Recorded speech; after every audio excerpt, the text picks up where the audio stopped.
신자가 전념해야 할 일들, 이란 제목으로 말씀의 은혜를 나누겠습니다. 베드로가 설교를 할 때 성령이 죄인들을 책망하셨습니다. 그래서 수많은 사람들이 회개하여 죄사함을 입고 성령을 선물로 받게 되었습니다. 누가는 이제 예수님을 믿게 된 새로운 신자들의 삶이 어떻게 달라졌는지에 대해서 설명하고자 합니다. 42절을 우리 다시 한번 읽겠습니다. 42절입니다.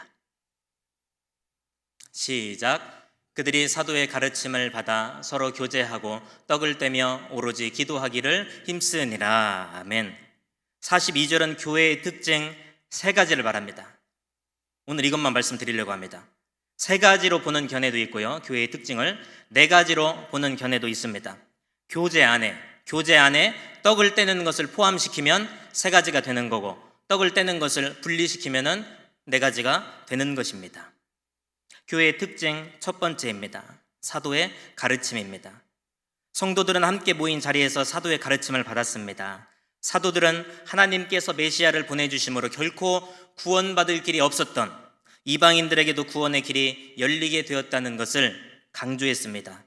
한 가지 눈여겨볼 점은 한글 성경에는 사도들이 아니라 사도라고 나옵니다. 사도라고 나오기 때문에 우리가 단수인 것처럼 보이지만 원문을 보시면 복수라는 것입니다. 사도들이라는 것이죠. 2명 이상. 한편 가르침은 단수로 나옵니다. 즉 가르치는 사람들은 여럿이었지만 가르침의 내용은 하나였다는 것입니다.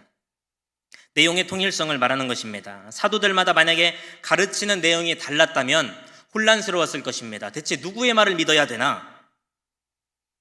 그런데 가르침의 통일성이 있었기 때문에 예수님의 권위가 훼손되지 않을 수 있었고, 예수님께서는 사도들을 통해 신약 성경을 기록하도록 하셨던 것입니다. 우리도 자녀들에게 맡겨진 양떼들에게 예수님을, 그리고 예수님의 말씀을 가르쳐야 할 줄로 믿습니다. 대단한 지식이 없어도 됩니다. 만일 말씀을 전수해 주기보다는 그저 사람을 끌어모으는데, 우리 교회에서도 사람을 끌어모으는데 혈안이 되어서 세상 방식을 차용해다가 교회에 적용한다면 교회의 생명력은 그날로 끝입니다. 예수님의 죽으심과 부활, 승천, 재림, 그리고 죄인을 회개시키고 구원하시며 삶을 근본적으로 변화시키는 성령님의 역사, 우주 만물의 역사는 하나님의 작정하심과 예정 안에서 이루어진다는 것들이 가르침의 주된 내용들이 되어야 하는 것입니다. 세상에서 조금 뒤처지거나 늦어도 괜찮습니다. 제가 며칠 전에 아주 간만에, 매일 하는 거 아니고요, 간만에 첫째 아이와 또 뱃속에 있는 둘째 아이에게 성경을 좀 읽어주려고 펴다 보니까 의도하진 않았는데 신명기 28장이 넘어가길래 거기서 멈췄습니다. 그래서 몇 절 읽어줬습니다. 세상 지식보다 하나님의 말씀을 우선적으로 가르쳐 줘야만 하는 이유가 바로 1절부터 나오더라고요. 신명기 28장 1절부터요. 제가 한번 읽어드리겠습니다. 내가 내 하나님 여호와의 말씀을 삼가 듣고 내가 오늘 너에게 명령하는 그의 모든 명령을 지켜 행하면 내 하나님 여호와께서 너를 세계 모든 민족 위에 뛰어나게 하실 것이라. 아멘. 네가 내 하나님 여호와의 말씀을 삼가 듣고 내가 오늘 너에게 명령하는 그의 모든 명령을 지켜 행하면 내 하나님 여호와께서 너를 세계 모든 민족 위에 뛰어나게 하실 것이라 말씀하신 줄로 믿습니다. 하나님께서 우리와 우리 자녀를 세계 모든 민족 위에 높이시고 뛰어나게 해주시겠다고 하는데 감히 누가 막을 수 있겠습니까? 이 세상이 막는다고요? 불가능한 것입니다. 저는 믿습니다. 2절부터, 신명기 28장 2절부터 이어지지만 하나님 여호와의 말씀을 듣고 지켜 행하면 이 모든 복이 임하게 되는 것입니다. 아무나가 아닙니다. 성경책 집에 10권이 있어도 소용없습니다. 말씀을 듣고 지켜 행해야 하는 것입니다. 그렇게 되면 이 모든 복이 임하여 성읍에서도 복을 받고 들에서도 복을 받고 자녀와 토지의 소산과 짐승의 새끼와 소와 양의 새끼가 복을 받고 광주리와 떡반죽 그릇이 복을 받을 것이며 들어와도 복을 받고 나가도 복을 받게 될 줄로 믿습니다. 문제는 들으려고 하지 않는 것이죠. 들으려고 하지 않는 것이고, 들어도 머리로 계산만 하지 그러다 끝나요. 계산만 하다 끝나는 거지 순종하는 사람들이 드물다는 것입니다. 사도들의 가르침은 실천까지 요구한다는 것을 우리가 잊어서는 안 됩니다. 존 스타트는 수천 명의 회심을 놀라워하면서도 그들이 말씀 배우는 일, 그 일에 열심을 보였다는 말을 덧붙였습니다. 성령도 중요하고 은사도 중요합니다. 그러나 성령의 교과서가 바로 성경 아닙니까? 이 말씀 위에 세워져야 그 무엇이 됐든 교회에 유익한 것이지, 검증되지 않은 성령 운동과 은사는 위험한 것입니다. 영성과 지성 둘 다 중요합니다. 그러나 균형이 제일 중요합니다. 조나단 에드워즈도 영성과 지성이 조화를 이룰 때 더욱더 강력한 힘과 영향력을 발휘할 수 있다고 말했다는 것을 우리가 상기해야겠습니다. 사도들은 불의 혀처럼 갈라지는 것을 눈으로 보고 방언의 은혜도 경험했지만 결코 하나님의 말씀을 등한히 하지 않았습니다. 예루살렘 공동체의 위대한 힘은 성령 충만과 말씀 연구의 아름다운 조화와 균형에서 비롯되었다는 것을 여러분께서 인정하시고, 최소한 말씀 한 절씩이라도 배우기를 즐거워하시면서 배운 말씀대로 살아내도록 최선을 다하는 우리 모두가 되기를 주님의 이름으로 축원합니다. 예루살렘 교회의 두 번째 특징은 교제가 살아있는 공동체였다는 것입니다. 교제는 사전을 보면 이렇게 나옵니다.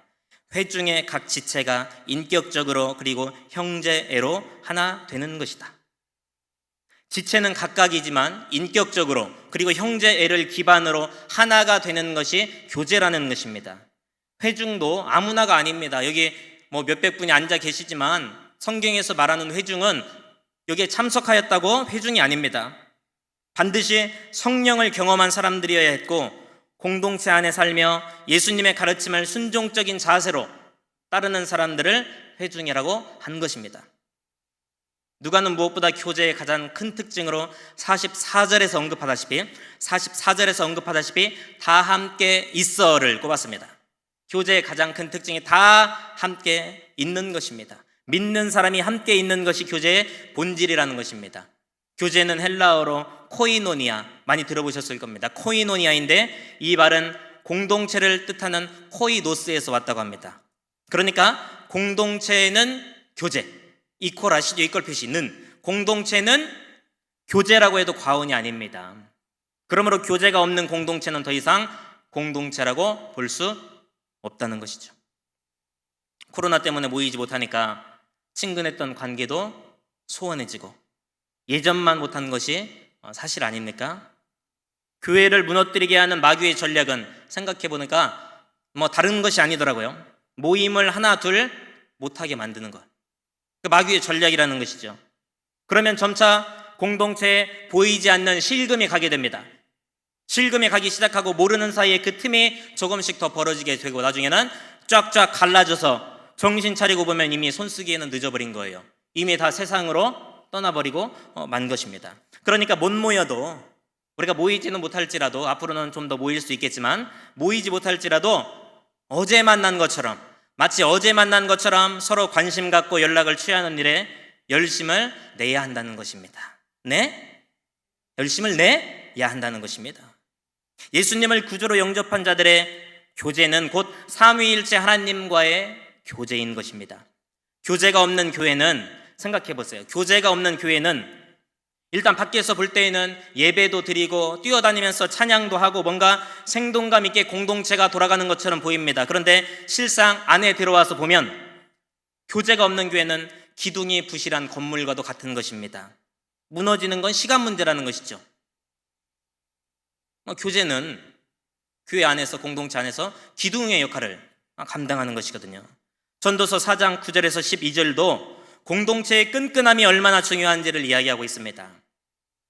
두 사람이 한 사람보다 나음은 그들이 수고함으로 좋은 상을 얻을 것임이라. 혹시 그들이 넘어지면 하나가 그 동물을 붙들어 일으키려니와 홀로 있어 넘어지고 붙들어 일으킬 자가 없는 자에게는 화가 있으리라. 또 두 사람이 함께 누우면 따뜻하거니와 한 사람이면 어째 따뜻하랴. 한 사람이면 패하겠거니와 두 사람이면 맞설 수 있나니 세 겹질은 쉽게 끊어지지 아니하느니라. 아멘. 아무리 마귀가 공동체를 무너뜨리려고 별 수작을 다 부려도요, 공동체 구성원 한 사람 한 사람이 서로 사랑과 중보, 기도로 연결되어 있다고 여러분 생각해 보십시오. 와해시키고 흔들려고 하다가도 마귀가 지쳐서 일곱 길로 도망가게 될 줄로 믿습니다. 마지막 때는 서로 시기하거나 불평, 원망할 시간이 없습니다. 교회 안에서 왜 싸웁니까? 공동체가 뭉치면 살고 흩어지면 죽는다는 것만 알면 됩니다. 인정하십니까? 뭉치면 살고 흩어지면 죽는다는 것만 기억하면 됩니다. 지금 그러기 위해 우리 신자들에게는 먼저는 성부, 성자, 성령 하나님과의 수직적인 사랑의 교제에 있어서 막힘이 없어야 합니다. 오늘 여러분 하나님과 수직적인 관계가 어떠십니까? 막힘이 없어야 됩니다. 하나님과의 수직적인 교제가 원활한 자라야만 이웃과 형제 사랑이라는 수평적인 교제에도 성공할 수가 있는 것입니다. 다시 말씀드리면 하나님과의 수직적인 영적 교제를 쉼없이 나눌 때 수평적인 사랑의 교제의 열매가 나타나게 된다는 것이죠. 설교를 준비하다가 제 장모님께서 저희 가정을 축복하시면서 강조하셨던 말씀이 생각나더라고요.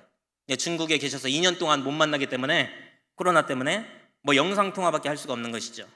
그때 하시는 말씀이 영통, 소통, 형통을 기억하라는 것이죠. 아시는 분들 계시겠지만 하나님과의 영적인 소통, 바로 영통이에요. 영상통화가 아니라 영통, 영이 통하는 거예요. 이 영통이 잘 이루어지고 그게 1번입니다. 그게 1번이고 가족 간에, 이제는 성도 간에 소통이 잘 이루어지면 그 인생은 형통한다는 것입니다. 그 인생은 형통하고 교회도 형통케 된다는 것입니다. 여러분 기억하시면 좋겠습니다. 영통 플러스 소통은 형통. 형통한 인생 살기 원하십니까, 여러분? 형통한 인생 살기 원하십니까? 그러면 위아래로 영통이 잘 돼야죠. 위아래로, 하늘과 땅에서. 그리고 좌우로 소통에 성공해야 됩니다. 십자가죠? 위아래 영통, 좌우 소통. 여러분, 우리는 문제의 원인을 남에게 돌릴 때가 참으로 많습니다. 그런데요, 문제의 원인을 남에게서 찾기보다 먼저 하나님과의 수직적인 관계에 문제가 없는지 점검해 보십시오. 내 스스로가 먼저 하나님과의 관계가 어떠하신지. 하나님과의 관계가 안 좋은데 사람 간의 관계가 좋을 수가 없습니다. 다시 돌아가세요, 하나님께로. 그렇다면 교제를 해야 하는 이유는 무엇일까요? 교제의 필요성. 어떤 사람은 저는 사람 만나는 것도 싫고요, 원래 성격이 그래요, 피곤해서 싫어요, 혼자 조용히 예배만 드리고 가도 제 신앙 유지하는데 전혀 문제 없어요. 어떤 사람은 또 꼭 교회 가야만 하나요? 온라인 예배도 예배 아닌가요? 이미 마귀한테 속아 넘어간 거예요, 그 사람은. 교제의 필요성에 반기를 드는 사람에게 제가 한 가지 질문해 보겠습니다. 교제가 필요 없다고요? 필요 없어요? 집에서 해도 된다고요? 온라인으로? 한 가지 묻겠습니다. 아까 교회의 특징 첫 번째가 뭐라고 했습니까? 사도들의 가르침이었어요. 가르침. 그럼 질문하겠습니다. 그 가르침에는 실천하라는 교훈도 포함되어 있다고 아까 말씀드렸습니다. 그런데 교제 안 하고 어떻게 배운 가르침을 실천할 수 있죠? 사랑 실천. 저는 연예인을 사랑합니다. 사랑을 실천했습니다. 그래요? 용서 실천. 어떻게 합니까? 만나지 않고. 섬김과 봉사. 집에서 무거운 거 들었다 놨다 할게요. 저 힘 쓴 겁니다. 교회 간 겁니다. 만나지 않고 어떻게 하는 겁니까? 만나지 않고 집에서 강아지 발 닦아주면 이웃사랑 실천한 거예요? 강아지를 가족처럼 생각하는 분들은 가족을 사랑했다고 할 수 있겠지만, 만나지 않고 어떻게 병든 사람, 고통받는 자, 눈물 짓는 자 어떻게 위로해주고 격려해 줄 수 있는 거죠? 온라인으로 하신다고요? 손수건으로 모니터 화면 닦으면 고통 중에 울고 있는 지체들 눈물이 한 방울이라도 닦이는 거 보셨습니까? 교제가 왜 필요합니까?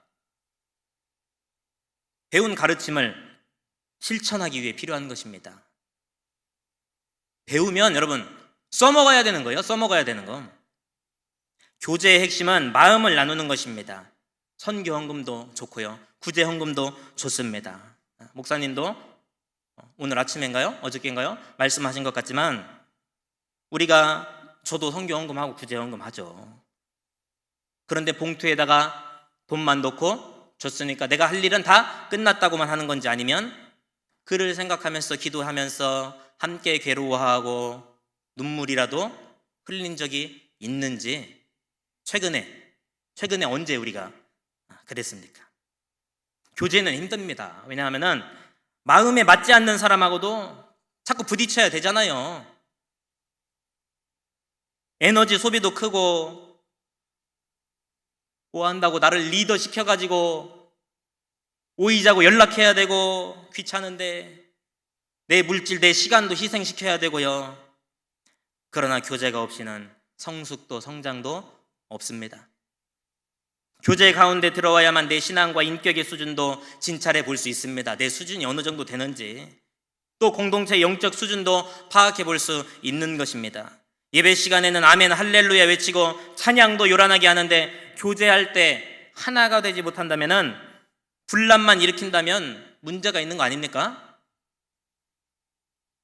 교제가 쉬운 일은 아니지만 교제하며 겪는 어려움보다 얻게 되는 유익함이 훨씬 더 크고 감격스럽기 때문에 신자들의 삶에 있어서 교제는 반드시 필요한 것입니다.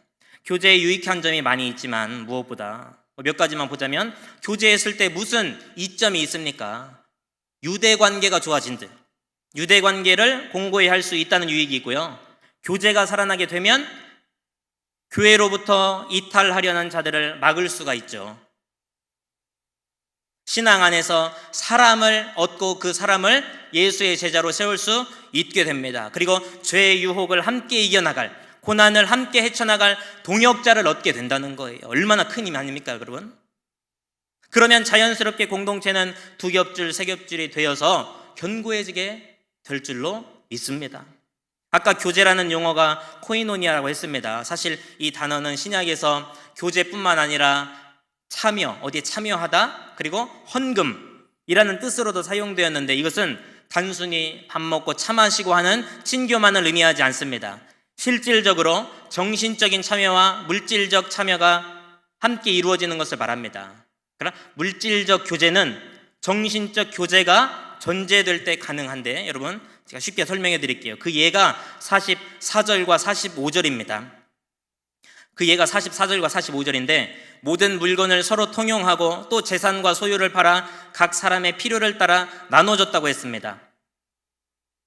각 사람이 성령을 받고 사도들의 가르침을 받고 교제를 실천하다 보니까 허물없는 한 가족이 되었어요. 이제 주 안에서 한 가족이 되었고, 그제야 이 사람이 무엇 때문에 고통받고 힘들어하는지를 알게 됐다는 것입니다. 그 전까지는 관심이 없었어요. 그런데 깊은 교제 안으로 들어오다 보니까 알게 되었습니다. 또한 성령께서 감동을 주셔서 이제는 뭐 바늘로 찔러도 피 한 방울 안 나는 사람이 이 형제를 보니까 안타까운 마음이 드는 거예요. 주님이 주시는 마음이죠. 가엾게 여기는 마음을 또 주께서 허락하시니까 이게 말 그대로 정신적인 교제가 잘 이루어지니까 이제는 그 형제를 위해 과감히 나의 소유를 깨뜨려 돕는 물질적 교제가 뒤따를 수 있었다는 것입니다. 초대교회 때는. 여러분, 교제의 유익함이 이처럼 위대한 것입니다. 고집쟁이, 욕심쟁이, 이기주의자를 변화시켜 다른 사람을 살리는 일에 동참시키는 위대한 힘이 바로 교제할 때 생겨나는 줄로 믿습니다. 그런데 교제에도 지혜와 방법이 필요합니다. 상대방이 처지도 모른 채 무턱대고 만나서 밥 먹읍시다, 이 들이대면 거부감만 생기는 거겠죠. 교제는 같은 마음으로 한 마음 한 뜻이 되도록 한 성령 안에서, 그리스도 안에서 진정한 사랑과 또 불쌍히 여기는, 공감해주는 그런 마음으로 임해야 하는 것입니다. 에베소서와 골로새서에서도 외모를 보지 말고 누가 됐든지 간에 주님을 섬기듯이 죽게 하듯 하라, 그렇게 기억하실 겁니다. 이 점에서 개혁주의 신학자 안토니 우크마와 디트리 본헤퍼는 크리스천의 친교의 기본 요소로 몇 가지를 권면했습니다. 어떻게 하면은 교제를 아름답게, 친교를 원만하게 할 수 있을지 그 방법을 몇 가지 제가 이 학자들이 말한 대로 여러분들에게 소개해 드리겠습니다. 첫 번째로는 동료 크리스천에 대해 올바른 태도를 가져야 한다는 것입니다. 본 회퍼의 말입니다. 나는 내가 기도해 주는 형제를 더 이상 저주하거나 미워할 수가 없다. 그가 아무리 나를 괴롭힌다고 해도 말이다. 대단한 분이죠. 그가 아무리 나를 괴롭혀도 내가 기도해 주는 형제를 미워할 수가 없다, 저주할 수가 없다. 그런데 어떤 분들은 조금만 성질나면 집어치워버리고 기도 제목에서도 이름 지워버리고 데스노트에다가 이름 옮겨졌고, 그는 성도의 교제에서 중보기도의 중요성을 강조하며 만약 기도하지 않으면 그 관계는 끊어질 수밖에 없다고 말하는 것입니다. 안토니 후크마도 그리스도인의 공동체성이 때때로 수준 이하로 떨어지는 것, 우리 믿는다는 사람들이 공동체성이 수준 이하로 떨어지는 것은 바로 우리가 서로를 위해 기도하지 않기 때문이라고 지적했습니다.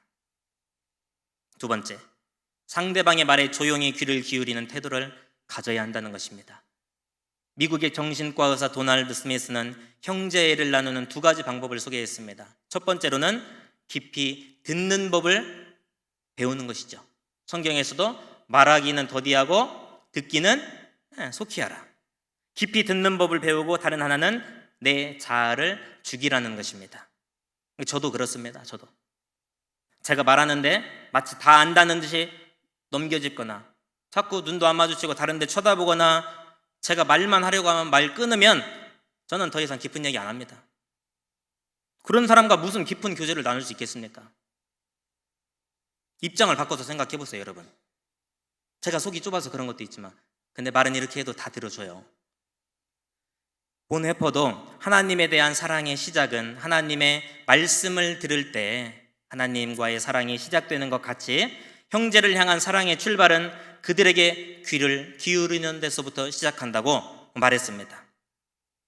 셋째, 동료 크리스천과 하나가 되는 것은 무엇을 말하는가에 달려있다면서 무엇을 말하는지가 굉장히 중요해요. 그러면서 상대에게 진실하고 긍정적이고 격려와 용기를 주는 말을 해야 한다고 했습니다.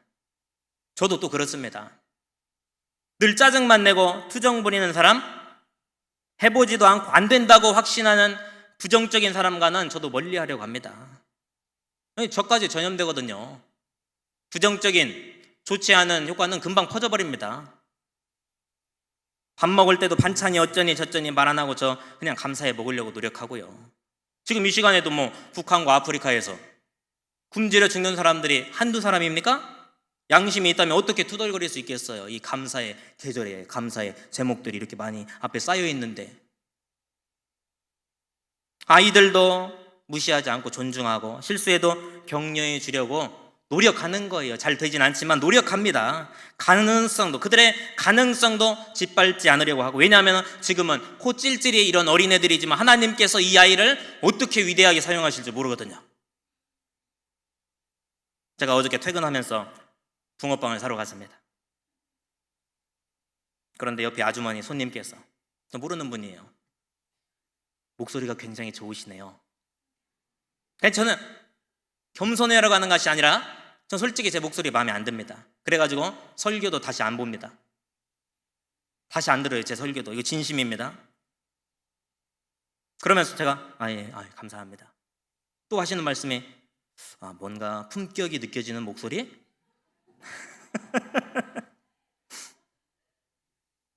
오늘 오셨나? 우리 교인은 아닌 것 같은데, 그래서 제가 속으로 이 아줌마가 왜 이래? 나한테 계산하라는 건가? 기분은 좋더라고요. 기분은 좋아요. 그게 말의 힘 아니겠습니까, 여러분?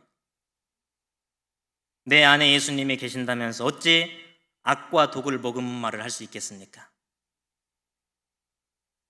네 번째, 행함으로 형제들에게 우리의 사랑을 보여줘야 한다는 것입니다. 오늘 제가 말씀드리는 거 여러분 이미 다 알고 계시는 내용들입니다. 처음에는 함께 예배도 드리고 봉사도 하고 공동체 활동도 했는데 나중에 가서는 혼자만 남는 사람이 있습니다. 믿음을 지키고 끝까지 살아남은 사람입니까? 본회퍼는 하나님께도 형제 자매에게도 죄를 인정하고 용서를 구하는 실천이 없는 것이 가장 큰 원인이라고 지적했습니다. 공동체 생활을 하다 보면 갈등이 생기기 마련입니다.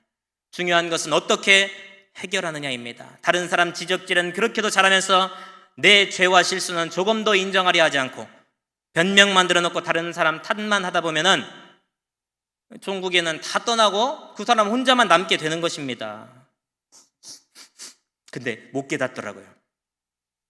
그래 놓고서는 자기만 따돌림 당했다고, 다들 나만 미워한다고, 우리 공동체엔 사랑이 없다고 푸념만 쏟아놓는 것입니다. 자기가 다른 사람 상처 준 건 생각도 안 하고.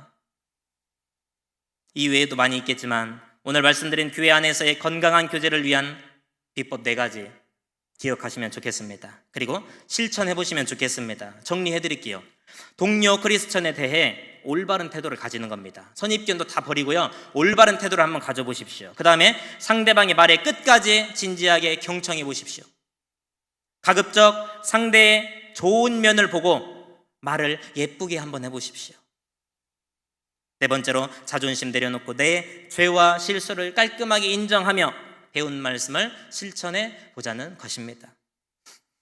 잠깐 교제에 포함된 이제 떡을땜에 대해서 살피고 기도로 넘어가도록 하겠습니다. 이제 거의 다 왔습니다. 학자들에 따라서 떡을 떼는 것을 예수님께서 제자들과 최후의 만찬에서 보이셨던 성만찬 예식을 의미하는 것이다, 이렇게 하기도 하고, 교제의 일환으로 평범하게 즐기던 식탁 교제를 말하는 것이다, 이런 사람도 있습니다만 2가지 다 포괄 하는 것이죠. 예루살렘 교회의 성도들은 교제를 위해 모이면 거의 성찬, 애찬, 그리고 식사까지 같이 했다고 합니다. 중요한 것은 음식의 가격이나 메뉴가 아닙니다. 삼각김밥 하나를 먹더라도 서로 위해주고 양보하고 그리스도의 사랑으로 대해야 은혜로운 식사가 되는 것 아니겠습니까? 성찬도 마찬가지입니다. 엊그저께 주일날 야외 성찬하는데 저는 처음 해봤습니다. 근데 진심으로 은혜 받고 감격스러웠습니다. 처음 하는 거라 우리 집중력이 흐려질 수 있어요. 잡생각이 들 수도 있기 때문에 목사님 말씀하셨다시피 오직 나를 위해 십자가에서 몸 찢기고 피 흘리신 예수님만 기억하려고 애썼습니다. 서로를 배려하고 질서가 유지되니까 은혜롭게 마칠 수 있었던 것입니다. 다음에는 조금만 더 천천히, 갈수록 빨라졌어요. 앞사람 그거 쫓아가는 거 아니에요. 지조가 있어야죠. 마지막으로 교회의 특징 3번째입니다. 성령 충만을 받은 예루살렘 공동체가 선보인 특징 중 하나는 기도였습니다. 사도행전은 기도의 책이라 할 만큼 처음부터 끝까지 기도의 사례들로 꽉 들어차 있습니다. 초대교회 그리스도인들은 삶과 사역 전체를 떠받치는 기둥으로 기도를 꼽았습니다. 예수님의 약속을 기다리면서 기도했습니다. 12번째 사도를 선택하는 과정에서 기도했습니다. 3장에서 보시겠지만 안진뱅이가 고침받게 된 것도 규칙적으로 기도하러 가는 시간에 일어난 것이고요, 교회를 향해 득달같이 달려드는 핍박에도 성도들은 맞서 싸우기보다 기도로 반응하며 하나님의 간섭하심을 받았고, 사도들의 지도력도 기도에서 나왔고, 사마리아 등 낯선 땅에 가서도 전도할 때 사도들은 먼저 만나게 될 사람들이 성령을 받고 마음이 열리기를 기도했고, 기독교 역사의 한 획을 그은 사도 바울의 회심도 기도와 연관되어 있는 거 여러분 다 아십니다. 죄송해요. 기독교 역사에서 기도 없는 부흥은 존재한 적이 없습니다. 1900년도 초 전국을 휩쓸었던 한국교회 대부흥도 우연히 일어난 것이 아닙니다. 한국교회 영적 각성이 일어나게 해주십시오. 간절히 소망하며 불철주야 기도했던 화이트와 맥컬리, 화이트와 막걸리 아니에요?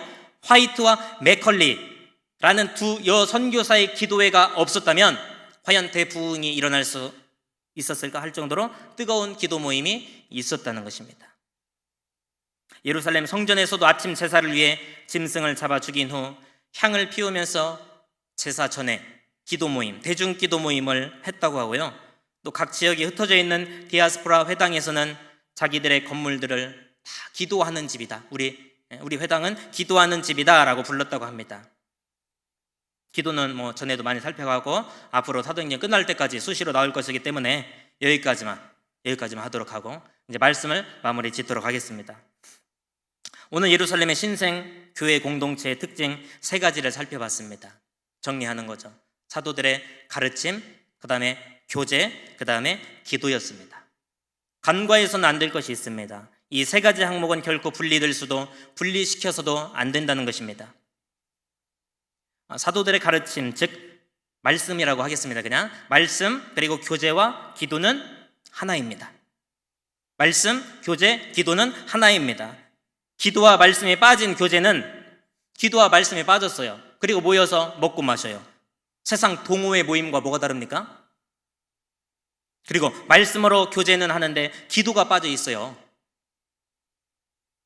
그러면 성경 지식은 충만해지고 그걸 가지고 서로 지적하고 비난하기 바빠질 수도 있습니다. 기도만 있고 만약에 말씀이 빠져버렸어요. 교제하는데 기도는 열심히 해요, 많은 사람들이. 그런데 말씀이 빠졌어요. 그러면 절대 기준인 말씀이 없기 때문에 중구난방이 되는 겁니다. 그러니까 그때 잘못하면 주관적인 은사주의와 신비주의로 빠질 수가 있습니다. 내가 기도해 보니까 이러던데 이 말씀이 없으니까 또 그런 사람 뒤따라가게 되고, 말씀과 기도는 있는데 교제가 없다면 다 개인주의화가 돼버리는 거죠. 개인주의가 팽배해져서 공동체가 흔들릴 수밖에 없게 되는 것입니다. 말씀과 교제와 기도는 하나입니다.